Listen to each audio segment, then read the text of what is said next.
फज्र की हालत अब पहले से बेहतर थी, लेकिन जैसे ही वो घर वापस आई, उसे हर तरफ से तानों और नफरतों का सामना करना पड़ा।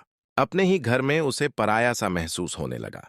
वो सोचती रही कि काश मैं अस्पताल से कभी वापस ना आती, काश वहीं मेरी जान चली जाती। कम से कम इन अपनों की नफरत तो न सहनी पड़ती। उसकी आंखें हर वक्त नम रहतीं। दिल में एक ही सवाल बार बार गूंजता कि आखिर मेरी गलती क्या थी।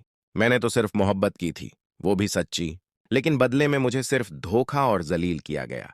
उसके अपने ही माँ बाप उससे नजरें चुराने लगे, खासकर उसका बाप, जो कभी उसकी एक मुस्कान पर सब कुछ न्यौछावर कर देता था, आज उसे देखना भी पसंद नहीं करता। फज्र टूट चुकी थी, लेकिन जब उसकी फूफी, जो बहुत तेज और शातिर औरत थी, उसे रोते हुए देखती है तो कहती है कि तुम्हारे जैसी लड़कियां ही अपने माँ बाप की इज्जत को मिट्टी में मिला देती हैं। अब समाज में हम लोग सिर उठाकर नहीं चल सकते। फज्र रोते हुए कहती है, फूफी जान बताइए ना, मैं क्या करूं जिससे आप सब मुझसे खुश हो जाएं? क्या मैं अपनी जान दे दूं? तभी फूफी गुस्से से कहती हैं, मरने वाली नहीं हो तुम, क्योंकि मरकर भी तुम जैसे लोग बदनामी ही छोड़ते हैं। अगर कुछ करना है तो उन दुश्मनों से बदला लो जिन्होंने तुम्हारी जिंदगी बर्बाद की। बस उस पल फज्र के दिल में एक आग जल उठती है और वो सोचती है कि अब मैं भी वही करूंगी जो उन्होंने मेरे साथ किया। तभी उसे शेर की याद आती है, जो निडर, बहादुर और ईमानदार था। फज्र सोचती है, अगर मैं शेर को अपने साथ कर लूं तो हम उन सबका सही जवाब दे सकते हैं जिन्होंने हमें तकलीफ दी है।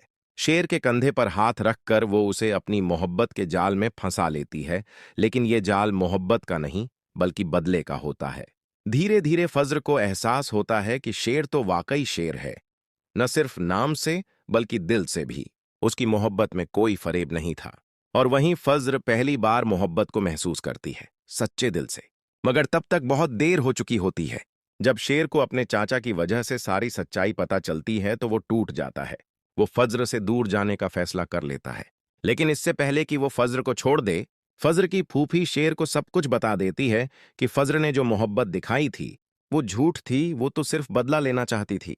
शेर का दिल टूट जाता है। अब सवाल यह है कि क्या फज्र शेर को यकीन दिला पाएगी कि उसकी मोहब्बत अब सच्ची है? क्या वो फिर से शेर के दिल में अपनी जगह बना पाएगी, या सब कुछ खत्म हो चुका है?